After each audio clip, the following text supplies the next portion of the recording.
Welcome to Thursday's edition of Big Blue Kickoff Live here on Giants.com, as well as the mobile app. He's Jonathan Casillas. I'm Lance Medow with you for the next 60 minutes. In multiple ways, you can interact with us here on the program. You give us a ring, 201-939-4513. You can hit us up on Twitter, hashtag GiantsChat. And as a reminder, you can find the archive of this show and our entire podcast network on the Giants mobile app, podcast platforms everywhere, and at Giants.com/podcast. So later today, 8 p.m. Eastern, the NFL schedule will be formally released. We know the Giants, based on yesterday's conversation, will be playing the Philadelphia Eagles on Christmas. They'll be heading to Philadelphia. Other than that, anything else that you may be seeing out there is unofficial in terms of leaks, but nothing that the league nor the Giants have confirmed. It'll all be revealed at 8 p.m. Eastern. And Jonathan, I'm very curious your perspective, because I think you could bring a mindset different than the rest of us who have been on this program. What players look for when the schedule is released? Not to say that you're getting ultra excited about who you're playing in week 17, but I'm sure there are certain different dates, the bye week, divisional foes, when maybe you have a quick turnaround that you focus on well before the schedule is ultimately released. Well, I think number one, you got to see that opening week game. You know, when I was here in New York, we had to go to Dallas 3 years in a row, which I loved. I mean, we didn't fare too well, but we did get them one time down there. Popular choice. But, I mean, it's a great, arena to play in. You know, the Dallas Cowboys is a historic franchise, just like the New York Giants, and it was always Sunday Night Football. And I feel like all eyes are on, the game. So sure, I always loved looking forward to that game my 3 years here in New York. And then you look at, like, the other things that you said. You got to look for that Thursday game, because that's a huge one where you got to be mentally, physically prepared for that game, because you don't have another game on your schedule like that unless, of course, Thanksgiving or something like that on a Thursday. And a lot of people look for teams or games that they play in, like, let's say college, like I played at Wisconsin, so meaning we go to Green Bay. Reunion type of thing. Or Yeah. You go to your hometown and play. Sure. Luckily, I was here in my hometown in New York when my last 3 years of my career, yes. right? And then you look for stuff like that, and maybe if you have a significant other or something in one of those states, or their family or something like that, or where you're originally, like, stuff like that, sure, people look into. But honestly, I didn't really pay attention to the schedule like in detail. Like, I'm paying attention more now because I'm covering it, but it'll be sometimes like I didn't know who we were playing in 2 weeks. Like, my dad called me like, "Hey man, I need tickets to the Philadelphia Eagles." And I'm like, when is that? He's like, "It's in 2 weeks." I'm like, so all right. focused on the task. Is it home or away? Like, it's like once you get that first game, you're locked in. You're locked in, and honestly, nothing else truly matters once you know who you're going to play the first week, because that's who you're focusing on. That's who the game plan is built around to get that first game out there, right? That's what you're practicing for all through training camp. You're practicing against whoever, Dallas Cowboys, Eagles, whoever that the Giants are going to play in the opening week. And then, like I said, you pay attention to all the little funny games, if there's any Monday night games, Sunday night primetime games. That's the stuff that I really kind of look forward to. But to me, it really didn't matter. I really didn't like the international games too. That'll be, something that pops out like, oh, okay, we're going to London this year. So you could prepare accordingly. Right. Yeah. But honestly, it never really mattered to me. I was week to week type of guy. I definitely need to know that Thursday game because, then it's like a mini bye after that too. On the back end, yeah. Yeah, so you could plan accordingly to bye week and stuff like that, so you could plan accordingly. It's simple stuff like that. Squeeze in a trip to Florida or something like Maybe that. Maybe not. I don't know. I'm just insinuating anything. I won't take all the skeletons and throw them out of the closet. I'm not. I promise. Don't I do won't that protect to me. it. Yes. No, not at all. We'll throw you under the bus. In all seriousness, I'm also curious because I don't know if this happened when you were in New England, but Belichick, I know he likes to, if there's 2 games on the West Coast, he'll keep his team out there. The Giants, interestingly, they have San Francisco, Arizona, Las Vegas. It's possible the Giants requested to stay out on the West Coast if 2 of those games fall out consecutively. From a player standpoint, do you like that? Do you like staying out there, or would you prefer to go back and forth and it really makes no difference to you? I think it depends where you're at in your life. If you're a single man, you'd be like, okay, here we go. I'm cool. I'll hang out there for, basically 10, 11, 12 days, however long it's going to be for the trip. But, if you're a family man, it's like, I want to get back to my kids, my wife, blah, blah, blah, but I don't mind it, because I don't like those long 5.5-hour flights, to the West Coast. Those suck, from there and back, especially if it's like a prime time game and you're playing on the West Coast. You're not going to get back till 4 or 5, maybe even later than that in the morning. And that is terrible. That throws your whole week off, So if you could do it, that'll be great. If you have a bye week after, that'll be awesome too. Those long traveling far games, that just throws your whole schedule off. Your body's out of whack when you get back. So it's not good to do that consecutive weeks in a row, but if you can stay out there and basically only do it one time, I think that has its advantages. Because we've seen it's worked out effectively for a number of teams. For example, I'll give you one in recent history. It was the opposing team for the Giants. They had played the San Francisco 49ers. This may have been, I think, 2 years ago. The Niners had back-to-back games against the Giants and the Jets. So Kyle Shanahan, they stayed on the East Coast.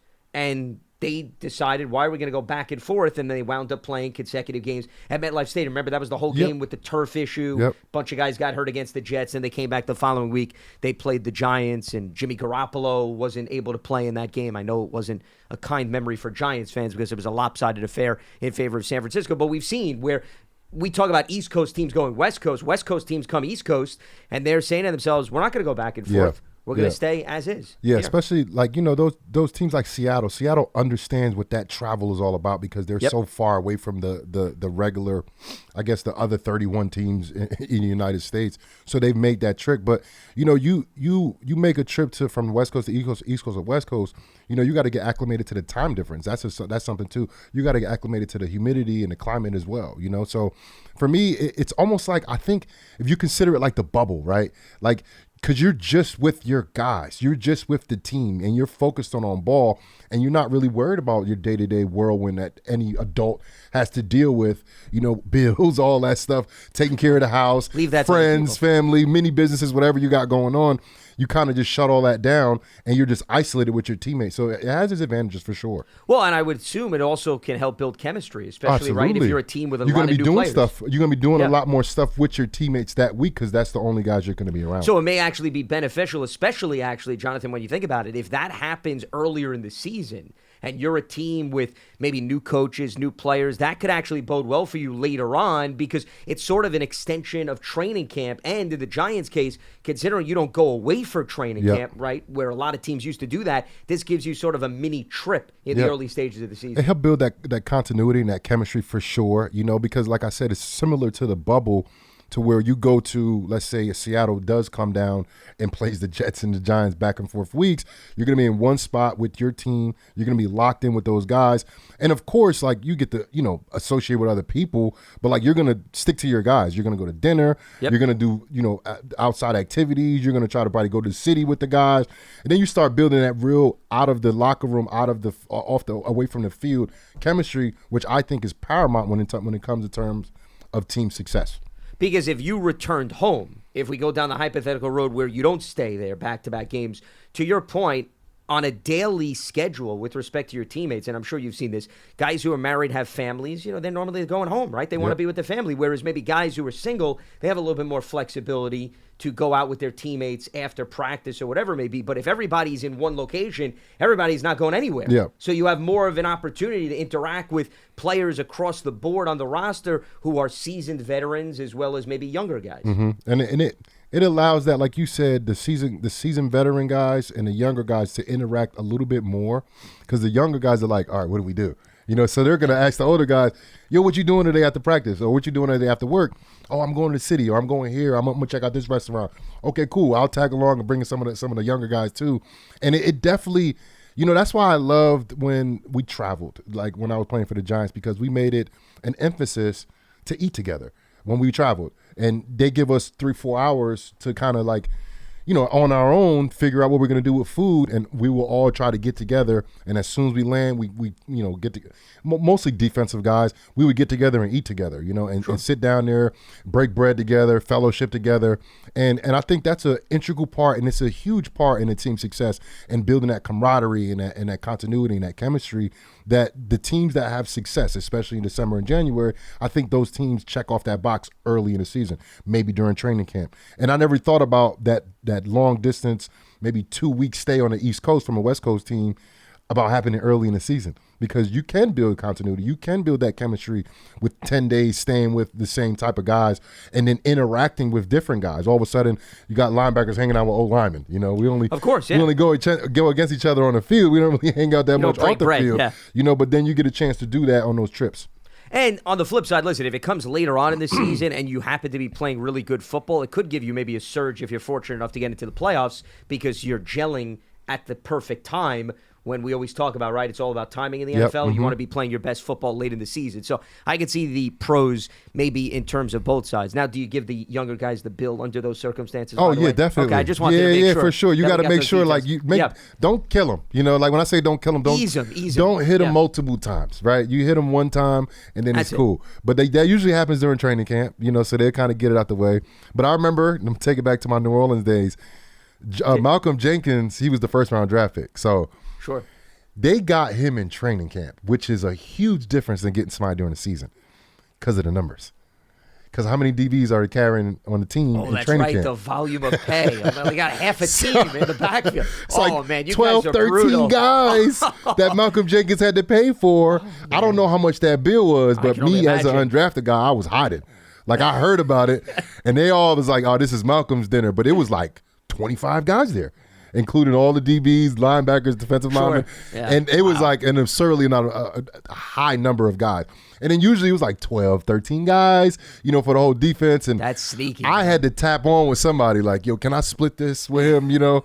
Because I was undrafted. Like, y'all was getting my nice checks per week, but I ain't had no money, bro, like my rookie year. So I was like, if y'all can just defer me to the end of the year, like, so I can have a little bit, build up a little bit in the bank account, sure. You know, but definitely, you know, it's a rite of passage. You know, I think it's a rite of passage, and sometimes they do the, what's it called, credit card. What's it called? It's like they put the credit cards in the hat, they mix it up, and then they pull it out, and whatever that's called. That's cool too. That's cool because it's like the anxiety is there. Well, you know? Yeah, but it's not fun when you just get pulled out of the hat, though, Jonathan. Or you the last guy. They pull out all the other credit cards, and they wait for and they're last. handing them off. You're like, all right, I got mine, and you're just looking at the guys like, oh. And it's for me, like, I think that's part of the game. That's part of the building process. That's part of building that team chemistry. And I'm going to keep using that word because I think the best teams in the NFL, that when you get to December and January and they're playing really well ball together, they're a team with great chemistry, you know, all the way up from the kicker to the quarterback to the head coach to the GM. You know, it's all throughout because it's very hard to win in this league. It's talented players at every position on every single team. That's a fact. I think the NFL does a great job in scouting guys and putting guys through the tester and bashing guys. Great draft picks, great guys, great players, but they tear them down so much. But every single guy that comes to the NFL deserves to be in the NFL because they've been tested and prodded for so long, and they've like, there are guys that are really good football players in college and they don't make it. And it's like, yeah, I could have made it to the NFL. Yeah, you probably could have. But that's how good the guys are at that level because they've been tested and prodded. You can't slip into the NFL and sneak in and get in and be like, man, I don't deserve. That doesn't happen. You won't last. You can't. It'll show up really early in training camp when somebody put their hands on you. You're gonna get whatever. Exposed. A rude awakening, ASAP, essentially. Yeah. You know, and that's so funny, Lance, now that I've been retired for 5 years and dealing with you guys. You guys are pros, right? You've been doing this for a very long time. Well, at least we act the part. But go ahead. Thank you. Yes. Appreciate it. Schmelk, Yeah. Paul, Tino, he's 40 years, right? Professional, a term used very loosely in his case, but go ahead. Yes. But I've been dealing with different people from different professions, right? And then I come up to some guy with a nice business card, a nice, website, and I'm looking, this guy don't know what he's talking about. You can't get to the NFL like that. You can't skip steps. Right? Everybody that's in the NFL deserves to be in the NFL. Whether they look the part, they show up on game day, that's a different story. But everybody's been tested and prodded. So everybody that's in those locker rooms deserve to be there. There's no question of that. So when you get those type of guys together, a whole bunch of alpha guys, a whole bunch of guys that are leaders, right? The guys that been doing, great things for a very long time. You get them together and all of a sudden you have an alpha out that group. That's when that time gets figured out. It's not always on the field with that alpha, that big prominent leader or the guy that's going to basically, hold it down like Achilles and Troy, like one of those guys. That kind of gets found out in those dinners. That gets found out on those nights out. That gets found out a lot of times away from the locker room in the field. You'll learn a little bit more about the personality Absolutely. under those circumstances. All right, we're going to open up the phone lines. I also want to get into the NFC East with Jonathan because we talked about the AFC East earlier this week as well as the NFC West. It's only appropriate with the schedule being released. We talk about the outlook of the division as well because those rivalries will be renewed. 201-939-4513. That is the telephone number. Jerome is in Charlotte. He gets us going here on BBKL. What's happening, Jerome? Hi, guys. Love the show. Thanks for tuning in. I want to talk more about the rush competition with the pass rushers. I see most positions are pretty deep, but pass rusher seem to be the weakest. And I know things are tight, and they talked about Williams, maybe considering taking a pay cut so he can stay longer with Dexter Lawrence. Jerome, it sounds like you're eyeing somebody on the free agent market. So why don't I make it easy for you? Who are you targeting? Who are you foaming at the mouth over that you want them to sign? Well, I can wait until, training camp or whenever because I know things, a lot of people are going to get cut. I've been listening to the show every day. Sure. And I know y'all talking about, there's going to be people come available at once camp and season opener get started. So, but I know we're tight for money right now, and we need to free up some money for the rest of our draft picks, plus have a little money to carry over during the season just in case. Sure. And another player, he was a project from with Ojulari. I think that's how you pronounce it. Azeez Ojulari, you talking about? Yeah, he got cut last season. Well, no, you're definitely not talking about Azeez Ojulari. So I'm not sure who you're referring to because Azeez Ojulari is still on the Giants, obviously. No, he was. I can't think of as good as I know his name. He was that memorable, clearly. The last two Super Bowl, but he had a project player from Africa. Oh, you talk about OC Umenyiora working with a player. That's who you're referring to. Okay, a pass rusher or the offensive lineman? Roy, are you talking about? I was talking about pass rushers first, but I was wondering about the project guy. I don't know his name. What about him also? Is he on the squad this year or? Well, I think you're referring to the guy that I think you're referring to, and Jerome, we'll let you go on that point and appreciate the phone call. I think he's referring to Roy Mbedeka, the offensive lineman, Jonathan, if you remember who they brought in and was the international player. So that is a completely different position. That has nothing to do with the pass rush. That's who I thought you were insinuating. He had ties to OC, and that's maybe who he was referring to, but not Roy, too familiar with that guy. Yeah, Roy's not on the Giants roster, so he's not necessarily in the picture anymore. But let's talk real quickly here about the pass rush. I would say they don't have proven depth, Jonathan, at the pass rusher department. It's not that they don't have options. It's the fact that it's a little bit of a guessing game. For example, Tamon Fox showed some flashes last year, the undrafted rookie out of UNC. Small sample size. Then you look at Ellerson Smith. He just has not been able to stay healthy. Yep. Recent draft pick. Ryder Anderson, who's a guy that could go inside and outside. He was an undrafted player last year. Not a whole lot to work with. Azeez, unfortunately, has dealt with some injuries. But you feel good about Azeez and Kayvon being your frontline guys. And then it's a matter of, Jonathan, and you've seen this with a lot of teams, who's the third guy? Yep. I think that's what makes or breaks teams. We see the really good pass rushing units have the third option. Yep. They could bring a guy in for X amount of snaps. He could get into pass situations, get some sacks, and now the offense has to account for him. I don't know right now if I could pinpoint one guy that on the Giants can assume that consistent third role. Yeah, and I think you mentioned the names. I think you throw O'Shane Zimenez in that mix. Maybe not the pass rusher, professional as Azeez or Kayvon Thibodeau, but he's also a guy, and the guys that we name in those top four guys, they all had injury problems last year.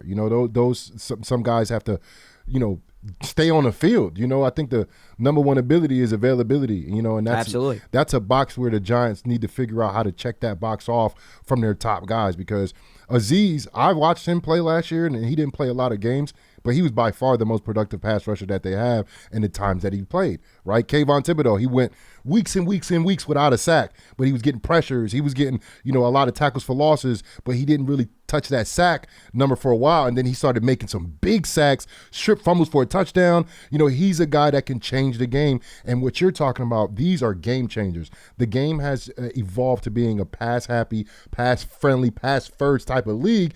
You need guys to disrupt the pass. The Giants have them, but they got to keep them healthy. They got to figure out how to keep these guys healthy, and if you can't, you got to have depth. O'Shane, Zimenez, Tamon Fox, those guys provide that depth, but they also got to stay healthy too. 100%. Yeah, and once again, we're talking about, are they proven enough to say, hey, you know exactly what you're getting out of them? Because O'Shane's also dealt with some injuries. He was just re-signed. Baldonado, the undrafted rookie out of Pitt, I think he's an intriguing guy. He had a season with 9 sacks. Maybe he can carve out a role. I would say probably the third guy, but here's the thing, Jonathan, he's not a sack guy, is Jihad Ward. Yep. Because he's done those disruptive plays that you were talking about. But he's not a guy that you're going to get 7 sacks out of, is what I'm getting at over the course of the season. I guess, now maybe that's a luxury, but if you can get even a guy with 5 to 6 sacks to complement right, the players that maybe are more in the 8 to 10 territory, that's a nice situation to be in. Well, that's where you go into Dexter Lawrence, right, and what he did last year and how dominant he was, because he was getting some sacks at opportune moments in the game during the season, and that's what I think got him that bag that he got last week. And that's one way to put it. But if you look at Wink's defense, he doesn't really do the 4 down and just basically get after you with the 4 down. He's always bringing extra guys, whether that's corners, safeties, or linebackers, right? And that opens up doors for one-on-one opportunities. So you got to get guys to beat one-on-ones. That's what you really got to have. You got to have a consistent guys that are consistently beating one-on-one. Now, that's going to be able to make that quarterback move in that pocket, whether it's pressure in the A-gap up front, where you're getting them stepped aside, or stepping up in the pocket from that pressure from outside from the Azeez and that Kayvon Thibodeau spot. But then you got to have great blitzers, right? Landon Collins, my 3 years here in New York, one of the best blitzers I've ever seen from that safety position. We blitzed him so much he was in the box, and he'll be back deep, but they will count him in the run game, especially on those running situations, because he would blitz on running downs. First and second down, we would send him on blitzes. So he was almost a defensive lineman, wearing number 21. So not only do you got to have guys to beat those one-on-one blocks, but you got to have those guys on the back end, from the linebacker to DB to corner to safety, to not only be great pass rushers, but to understand the passing protection, right? And that's how you create those not just one-on-ones, but those free guys running. For favorable matchups. One time, Kayvon Thibodeau, they didn't even block him one time last year. But that's because when you start mixing stuff up on defense, you start showing one way, disguising another way, it all combines together. So the scheme of the defense, the attitude of the blitzers that are adding on, and their track. This is something that guys don't talk about a lot. Like, defensive linemen, they don't really false step because they're right here and engaged right away. Blitzers, like defensive backs and linebackers, sometimes they're untouched, but they don't get to the quarterback because their track is wrong. Their feet are wrong. So let's say a middle linebacker, he has a B-gap blitz. You have to understand that B-gap is not going to be there anymore. It's not going to be in that same spot that you're heading to. It's going to move. And if you understand that the linemen are going to slide a certain way, you can hit that a little bit faster. And I'm talking about 0.2, 0.3, 0.4 seconds, not even a second. Just that little bit is where that quarterback can either get sacked or he getting that ball off. So it's a combination of things. And the way this defense is built, you don't really need a dominant pass rusher. You just got to have guys that's on point on the back end, because he sends so many guys all the time, and you expect it. But that also creates the opportunities for one-on-ones, which you need that dominant pass rusher to win that, not sometimes, but most of the time, if not all the time. Well, because I'm bringing up the sack totals to your point, because you brought up an interesting point. You don't need necessarily a dominant pass rusher. First of all, if you go back to Wink's days with the Ravens, he never had a 10-sack guy. in Never? all of his seasons. Yeah, Wow. as the I didn't DC. know that. Yeah, isn't that interesting? Now, I'm not saying But that causes to the scheme that he runs. because it's a spread the wealth mentality. Yep. So if you look at, Jonathan, the Giants had 41 sacks last season. I don't know if you can see my computer here. Look at how many different guys had at least half a sack. Yep. You know, I mean, we're talking about nearly 20 players. Yep. So that can help you overcome Absolutely. the hurdle that you're Yep. talking about if you don't have a 10-sack But guy. that's Wings defense too. Exactly. So it's not like Yeah. does the Giants have a dominant pass rusher? Numbers at the end of the year might not indicate that. But the question is, are the Giants a dominant pass rushing team? Correct. The group, the unit Yes, the overall. collective group. And can they create opportunities for one Absolutely. another? And we saw flashes of that. So I think that's the mentality. And right now, going back to the caller's point, okay, maybe you don't see a guy on the roster that's easily going to give you 6 sacks. But if you get 3 or 4 guys Right. that give you 3 sacks, Yeah, right? right. Or even 2 sacks, you're still getting solid production. You're just not getting it from one guy in particular. Right. And you look at teams that do that 4 down, like Buffalo. Buffalo is a lot of soft coverage on the back end, cover 2, protect against the pass. You got a lot of guys dropping back, playing depth. Underneath passes are okay, just go down and tackle those guys, but they rely on their pass rush a lot. That's when you need that dominant force at defensive end or outside linebacker, or that rusher that's just going to cause havoc, time in and time out, and that's going to force that double team to, again, free up some of the other guys on the other side. And that's every defensive coordinator's dream, Right. to free up a guy so he could do some damage. That's the key here. And as you get more comfortable within the system and you bring in new players, you certainly should be able to hopefully achieve that task. Let's head back to the phone lines. Donnie's in Queens joining us here on Big Blue Kickoff Live. What's happening, Donnie? What do you got for us? I've got the schedule if you want it. Well, if you have any things that you've seen online, I mean, we've all seen the whispers, but nothing's official. So I would say save the reveal for a later I have date. the schedule. Well- I get it early every year. Well, even if you do get it, it's still not going to hold any weight, Donnie, on this program. Okay. Yeah. I'll just say this as a season ticket holder, we got screwed this year. We don't have an afternoon home game until week 8, which is absolutely terrible.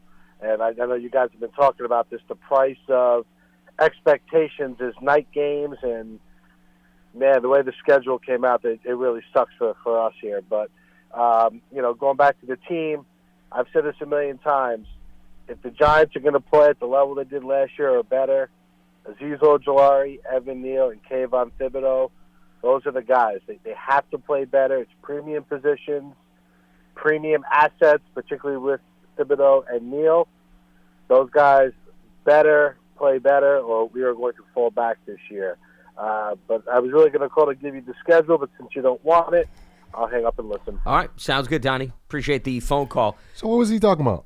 He's season ticket holder, so he got the tickets. I don't know who his sources are or whoever his connection. Oh, he We know could spend the Goodell? rest of the Like, what's show- going Maybe he on? knows Roger Goodell for all we know. Donnie and Roger Goodell are hanging out. That's how he got it. There you go. We got to the bottom of it.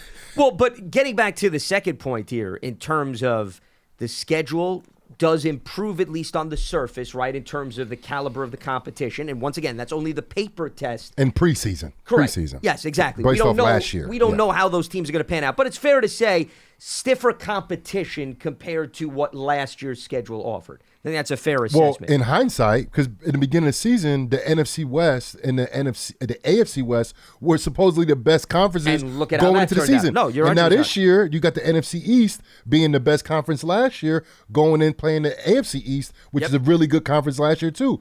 Who knows what's going to happen with the two divisions? Some teams are going to take a step back. Some teams are going to take a step forward. I think last year, and you made this point several times on the pregame show, there are a whole bunch of teams that made the playoffs that didn't make the playoffs the year before. I think the number was either 6 or 7. 7, Like yeah. new teams that didn't make the playoffs That's the year half the prior. field, yeah. Right. So if you take that into consideration, somebody that was really good last year is not going to be that good. Somebody that's not been that good is probably going to sneak into the playoffs this year. That's just what history tells us. That's why we only say and preface our comments based on what we thought looked good last year, Yep. based on the movement that they had in free agency and the draft, and maybe how that will carry out. But I think the AFC West is a perfect example. For example, look at what happened to Denver, right? If you had Denver on your schedule, if we were talking right now about you're a team, you have the Broncos on your schedule, you'd figure, okay, it's going to be a tough game, and didn't necessarily turn out that way, Yep. at least from an offensive Yep. standpoint. They had a very good defense last year, but the offense didn't complement the defense. As far as, though, how this point relates to the Giants, Yeah, you're definitely going to need the defense overall to step up. Well, first of all, we know the run defense has to improve, Yes, that's right? number one. And that's why they went out. They brought in Ashawn Robinson. You hope that Dexter Lawrence continues to pick up where he left off, and the linebackers like Bobby Okereke. So, okay, you have new personnel, but you also need to look at it from this standpoint, Jonathan. I think you can maybe provide some insight. I'd be curious, when you've been in a defense for a number of years, Wink's defenses have been known from his Baltimore days, but this was his first go-around with the Giants. Anyone playing the Giants this year has more film on Wink's defenses and his tendencies, despite the fact that there's some new personnel. So you have to account for maybe what was a little bit of the unknown last year is a little bit more of the known. And the same thing can be said of Brian Dable and Mike Kafka. Yep. Their offensive philosophy, they're thinking, oh, what is he going to do? We know what he did in Buffalo, what Kafka did in Kansas City. Now we got a glimpse of what they did with the Giants. Now you have a better idea of perhaps what their tendencies and philosophies are. Yeah, and then also you got to figure that these are guys, except the younger guys of rookies that are coming in this year. These are guys that are on the Giants last year. This is their second year in his defense. So they're going to be a little bit faster than they were last year because they're not thinking as much, right? Especially early in the year where I feel like things were all over the place and they run like a multiple, front type of defense where they kind of switch it up depending on who they're playing, which I think is awesome, right? But then you have tendencies that you go against certain fronts, right? Let's say you're going against a team that has 2 tight ends and they bring out that 12 type personnel with those 2 tight ends. You're going to line up a similar way to other teams that present that type of front to you. Same thing like on defense. You're going against, offense. When you're going against a team that runs that nose guard covering up over the center, that's going to be a whole type of attack like that other teams that similar front run. So you're going to look at other film that teams that look like you on defense or offense, and you're going to get a better, calculation of what the teams are going to do, because it's always a guess. It's always a hypothesis of what this team is going to do. But then you put together, everything that you've seen on film, and then you go attack it that way, and you develop a game plan like that. But then also when I look at the players, it's always good to be in a system for longer than 1 year. That people always say, I had 5-6 defensive coordinators in 7 years, right? Yeah. That's stress because you're learning so much new, not just football scheme terminology, right? I played on the SPAG system. He didn't call stuff 11 and 12. He had names like zebra and ace and regular. It's a new language. Right. It's a whole new language. Literally, like you go from eating fruits to vegetables, right? Not apples and pears. Like you're just switching the whole group, right? And that's a whole learning process. But now that the guys have it underneath their belt for a year, that can help bring the younger guys along because the older guys are more experienced. The first year, last year, there's no older guys that can help anybody because they're all new in the system. So they're learning it all together. Now you get a guy like Aziz and Kayvon, even though they're younger guys, Kayvon being in his second year, he can help a rookie this year because he's actually been through it at least 1 year.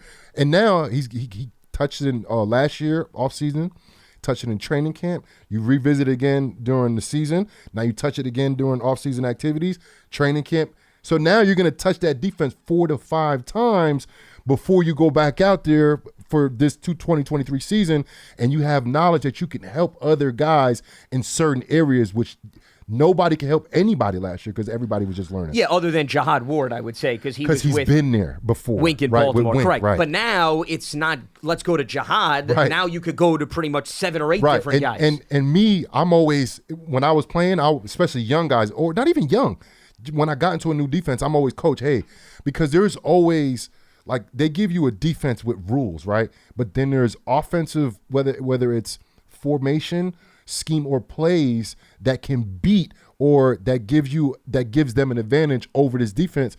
So I'm always like, hey, coach, what if they run three wide out of this? What do we do? The adjustment. So not all the time coaches can answer. So now I go to Vilma was my big bro in Yeah. Hey, JV, what are we doing if they do this? He knew the defense in and out. And for me, I was a guy that wanted to know everything about the defense, and I was studying enough film to be like, against cover 2, this will put some stress on us. JV, what do we do if we run cover 2 against this formation and they run this route pattern? Now you got a guy that can give you those answers, and he's not like, hey, let me ask coach. Sure. Because that's probably what happened a lot last year. Oh, yeah, absolutely. Because that's the thing about these offenses and defenses, right? You got cover 2. which is a great against the pass, not so good against the run. But then you have a whole offensive plays that run cover 2 beaters. So if you stay in cover 2, they're going to just roll right over you. Yeah, exactly. They kick your butt, Yeah. So you got to mix stuff up, and that's the great thing about familiarity with defense. Because like maybe we are in cover 2, but we're going to look like cover 3, or we're going to look like this blitz that we're used to running on first and second down, but we're actually playing cover 2. So there's a lot that goes into the second year in running an offensive or defensive scheme, good and bad for offense and defense, meaning from this side and that side. And the same thing can be said, you were talking about a player going to a coach. Some of the assistants, too, had not worked with Wink prior. Right. So they were learning. For example, like Jerome Henderson. He was learning Wink's system, right, and now he knows it 10 times better, yep. I'm sure, if you have conversations with him. So I think it goes twofold.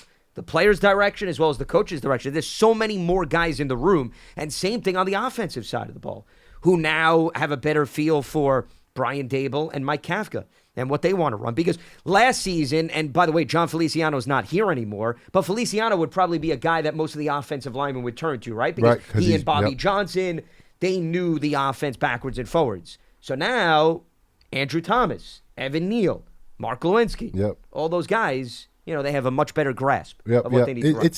It's always good. Like when you gotta learn a new system, it literally every single person on that side of the ball, like you said, coaches included, is learning this for the first time.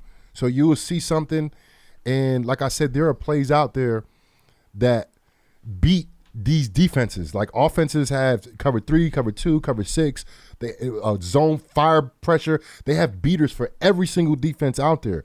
Sometimes you don't know until it happens on defense. Like you don't know that, we're susceptible to this because of this, right? But once you have it one time under your belt and you got those notes, over the years, you got a better feel. You won't get, gashed. You won't get surprised like, okay, maybe we don't run that defense against this formation or against this team that runs this play against that defense, right? Or, you have just a better understanding so you know what you could possibly get or expect from the offense or defense that you're going against. Few reminders before we reopen up the phone lines. Giants Huddle Podcast, you can check that out on your favorite podcast platform, or you can head to giants.com/podcast. Speaking of the upcoming schedule, Giants fans, you can take your fandom to the next level with a season ticket membership. Stay connected to the club all year round, not just on game days. Memberships are now available for the 2023 season. To learn more about all the exclusive member benefits, visit giants.com/tickets. Limited inventory is available. And the Giants official connected TV streaming app is Giants TV. It brings you original video content and game highlights on demand and direct to Big Blue fans. Giants TV, it's free. It's on Apple TV, Roku, Amazon Fire TV, as well as the Giants mobile app. Let's head back to the phone lines. We check in with Tom in Stratford. Joins us here on BBKL. What's happening, Tom? Good afternoon, gentlemen. I'm Good afternoon glad to you. JC's on today. Good afternoon. I wanted to revisit the scheduling issue. And I just want to say that I think the NFL treats their most valuable commodities, the players and the fans, very poorly. I mean, this idea of flexing these games and theoretically having to play on Monday night, then having maybe to come back and play on a Thursday or even on a Sunday. I mean, traveling. I just think they beat on the players, and I don't think the players got enough concessions from the league when they added that additional game. I mean, that's really just going to shorten your lifespan in the league. And I always felt like the NFL needed a stronger union, like the Major League Baseball players. That their union would never allow this stuff to go on, flexing games all over the place. And imagine being a fan, but you have a ticket to a Sunday 4 o'clock game, and all of a sudden you find out, oh, no, we're moving into Thursday night. Well, that wouldn't happen. It'd be more of a Sunday-Monday switch. But they can do Sunday-Saturday, too, towards the end of the season, right? There may be a few games that'll be moved to a Saturday like it was last year. They wait and see whether or not those games are meaningful. But the most popular move that won't happen until Week 13 would be Sunday-Monday switch, because Monday games are going to be flexed. But here's the other thing. There's going to be a 2-week notification for that. It's not like they're going to tell you the week prior. You're going to have 2 weeks to know, okay, now you got to adjust the schedule because you're going from Sunday to Monday or vice versa. That time, would that help? The little 2 weeks notice, would that help a little bit? Because I hear you. I hear your argument. No, because I mean, you got to make plans, And we work too. Well, you're looking at it from the fan perspective. I completely get fair, that. yeah. Yeah, understandable. No, I'm also looking from the player's perspective too. I mean, I just don't think you get treated very well by the league. And I heard a couple of years ago, and JC, maybe you can confirm this, that the NFL pension plan doesn't kick in till the player has played 4 years. Yep. And meanwhile, the average career is 2.5 seasons or 3 seasons. Yep.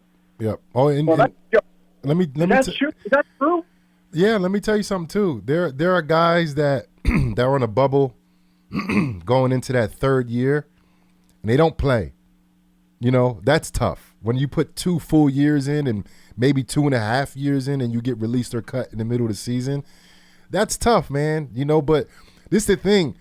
And I was talking about this earlier with Lance, like everybody that's got to the NFL, they deserve to be here. You got some really tough guys that's been through adversity throughout their whole life. So besides the Thursday games, that's the only thing that for me was very stressful, given my body was always beat up every single year that I've ever played football. And my body about Thursday starts to feel better. So like I'm literally playing, still feeling the remnants of last week, the residual effects. Go ahead, Tom. Go ahead. No, exactly. That's my point. I mean, they're bunching these games too close together. You guys can't have a chance to recover. Yeah, I agree. The Thursday games, like I said, Tom, it throws me off. But I don't mind flexing games because usually the flexing is going to a primetime type of situation, and I love playing on primetime. Like I love being the only game on. At 1 o'clock, you got to worry about what region you're in. Like if the game's actually being covered, how many other games are on that day, that morning.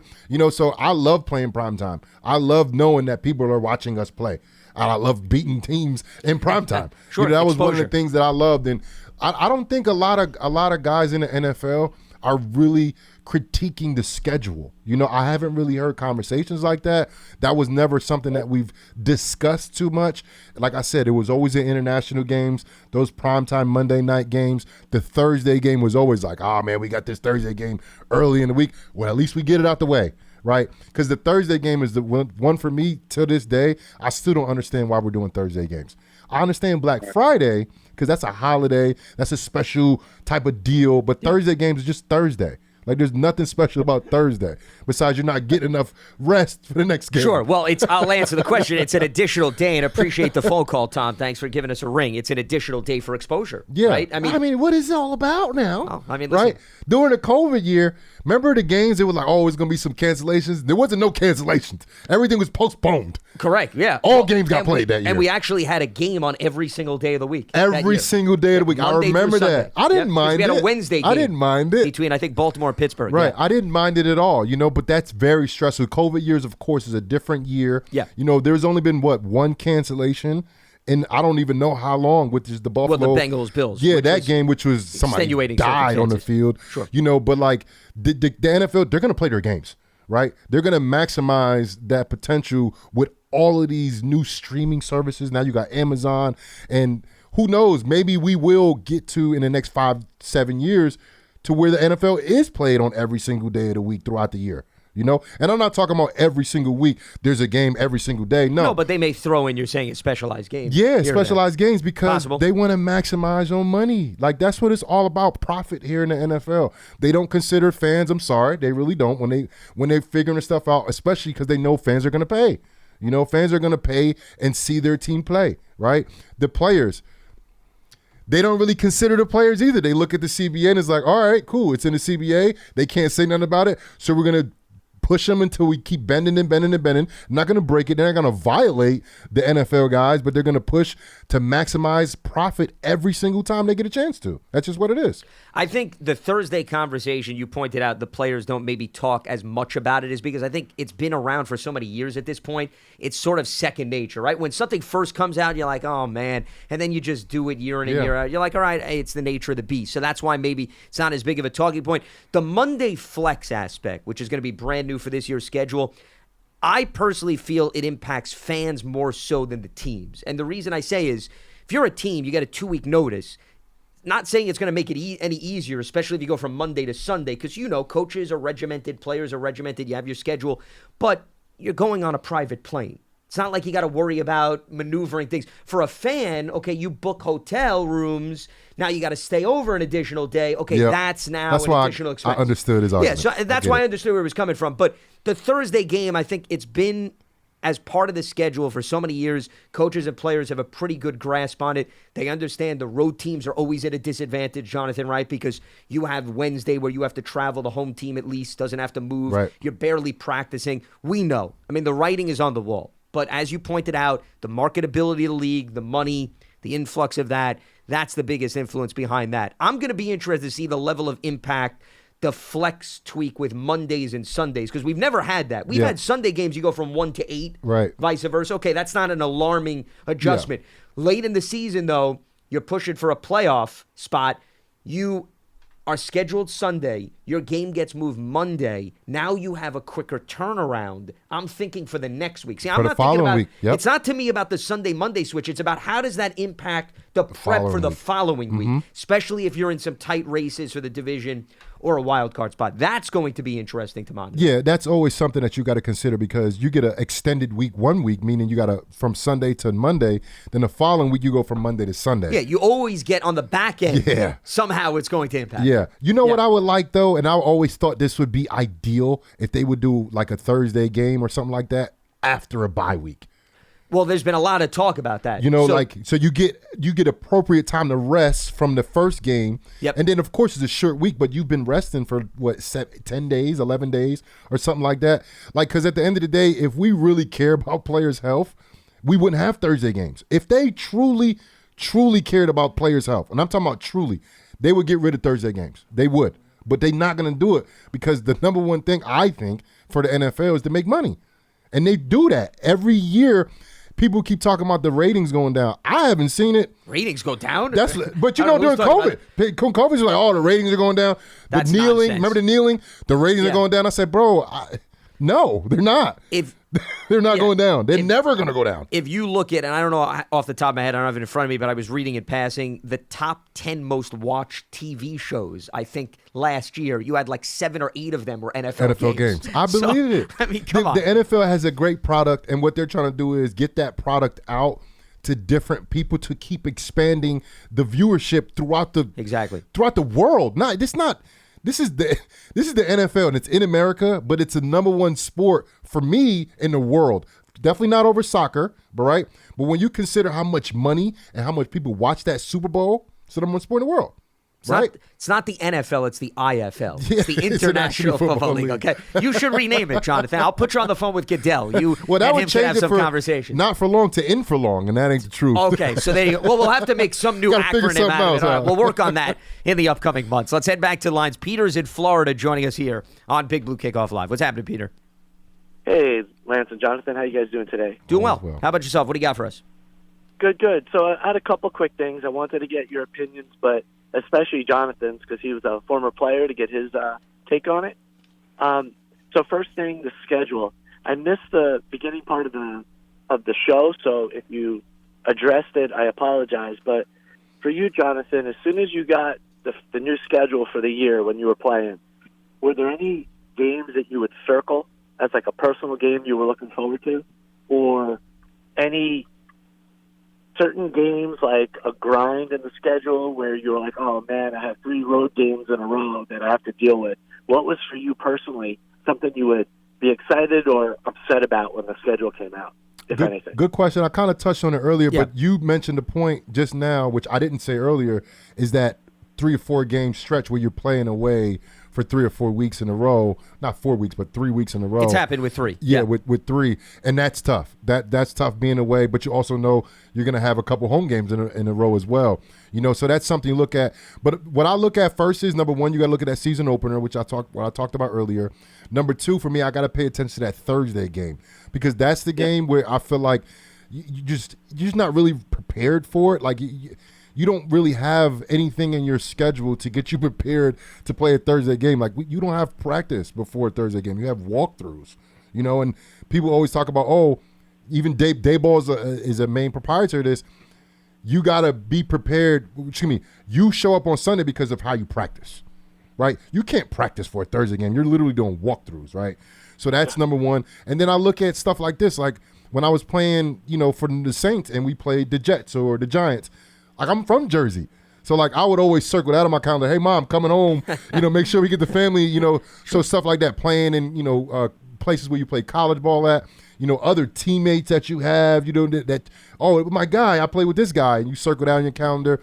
So there's certain things like that. But for me, I didn't really pay attention to the schedule per se, especially like now. I'm more paying attention to it now, as where I'm at now on this broadcasting side of it than I was as a player, because the only thing that really mattered to me was that first game.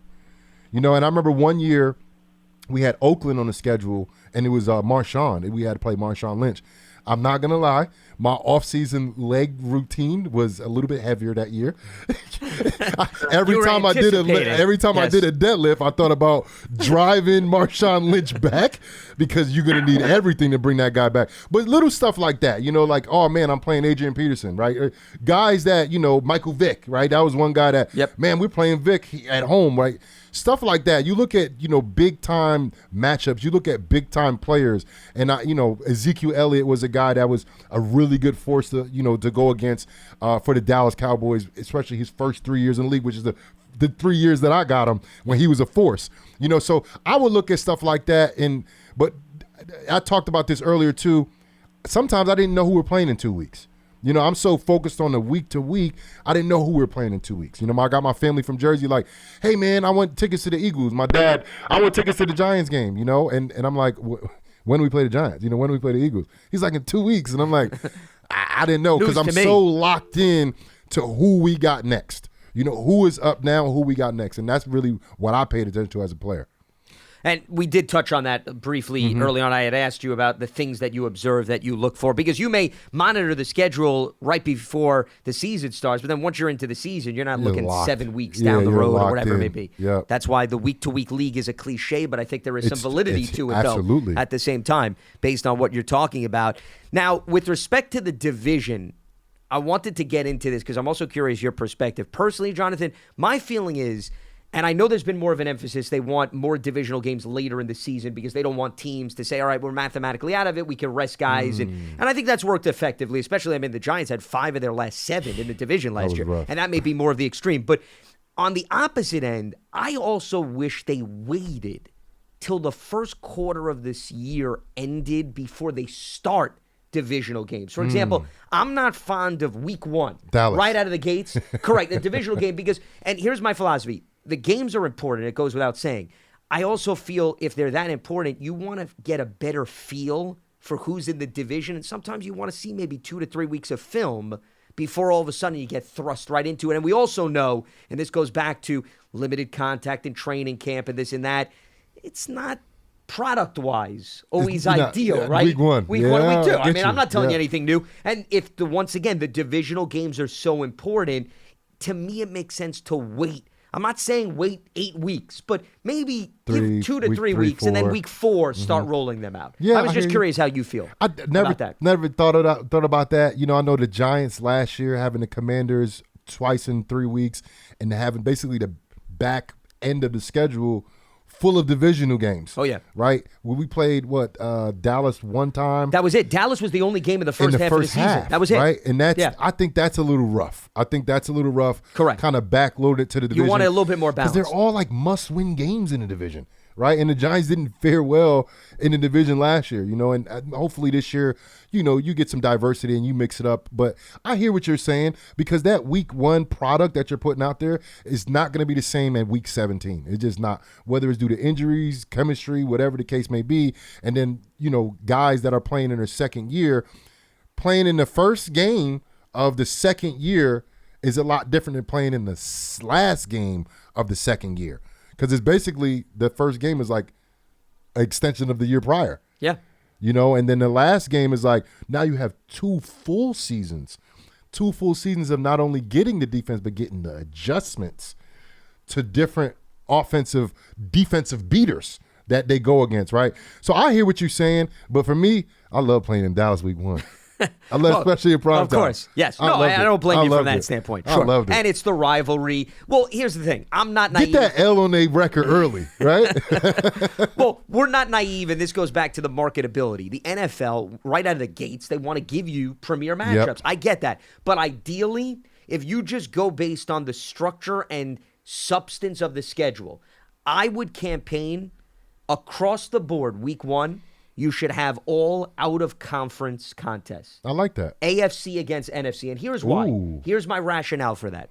My rationale for that is, think about this, Jonathan. When you get to tiebreakers at the tail end of the season, right, and we're trying to determine who gets the 7th seed versus the 6th seed, notice the one part of the record that never comes into play is out-of-conference games, right? Yep. It's always in-conference games. How did you fare against the NFC? How did you fare against the NFC East? So if we're talking about the product is iffy in the early stages, teams are still getting a feel for one another, you're still giving us good matchups, right? Yep. But you're not holding those rough performances against teams later on in the season in tiebreaker situations. Yeah, and especially because in the division, the games count as 2. Correct, Because you give a loss to a team in your division, and you, of course, get a win in the division. Yeah, you could go up 2 games. You have you make a great point, you know, and like I said before, as the games get last year, right? As the game the season kept on going, the games got more and more important, right? The 2 Commanders games were very important. The Indianapolis game was very important.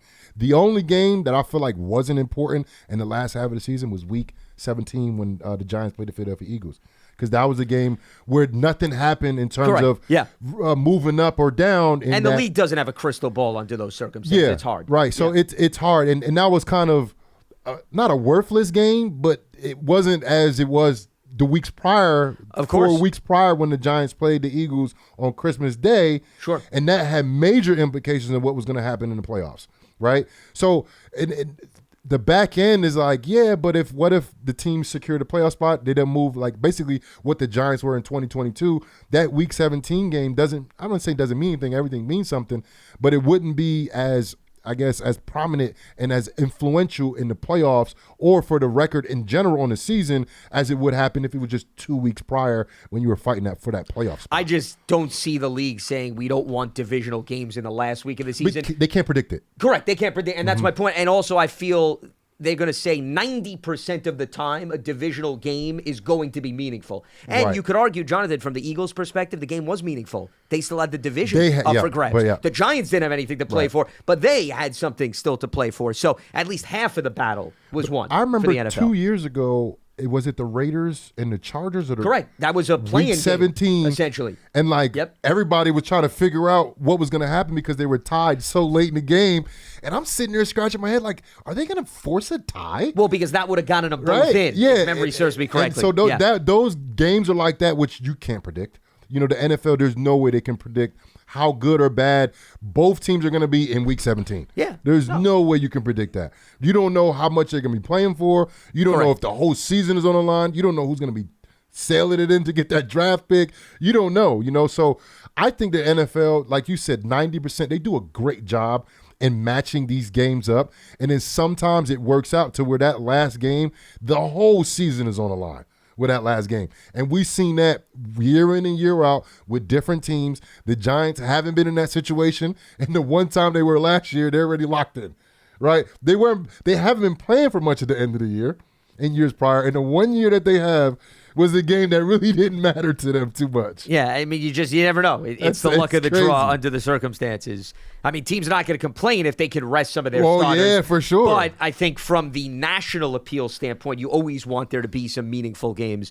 down the stretch. But that's why I think the larger point here is more of an emphasis on divisional play later in the year, more of an emphasis on out-of-conference play earlier in the year. I'm about to just say so early. Not really later, but more not so early. No, what you're saying is basically make it mix and match a little bit to have more of the wealth spread across the board. But you don't also want to be too bottom heavy where it's 5 out of 7. Yeah. So for example, That's you want to find balance. But you know the old story is, Jonathan, they can't wind up balancing it for the entire schedule, right? For every team. It just doesn't work like that. In the beginning of the season, every strength of schedule is based off of the last year's performance of these teams.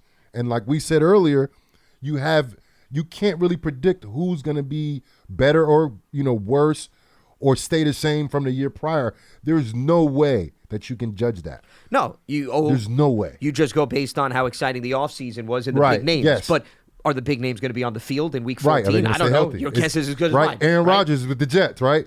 Aaron Rodgers has had some injury stuff, and of course. the Jets line is not so great. Can Aaron Rodgers stay healthy the whole year, right? That's a huge question for the Jets. A huge question. Because if he doesn't, if he gets knocked out early, knock on wood, I hope nobody gets hurt, right? They got to deal with Zach Wilson again. Well, and that's also, well, I don't think they want to deal with that, but that's a whole other story. We'll save that for a different show on a different platform, apparently. But in all seriousness, real quick, that's more of a reason why I think they wanted to build in, just to bring this conversation full circle, the Monday night flex. Because, Jonathan, the league does not want to be put in a position where you have a Monday night game, Aaron Rodgers, knock on wood, God forbid he gets hurt, and now the Jets are not as appealing in that lone primetime spot. Because, listen, I do Monday Night Post on Sirius XM NFL Radio. I can tell you there were a lot of late games that weren't worth staying up for? Oh, my. Well, listen, I had to. So, that goes back to your term professional, okay? Yeah. We're professionals, okay? We still put on the Dog and Pony Show under those circumstances. We make it maybe more exciting than it seems. But the point is, in all seriousness, I think the league wants protection, that if there's an injury or the game is not as appealing, they have an opportunity to move a game out of Sunday. That's the rhyme and the reason. Yeah. It doesn't always work out great from the fans' perspective, from the players' perspective, but I'm giving you the rationale,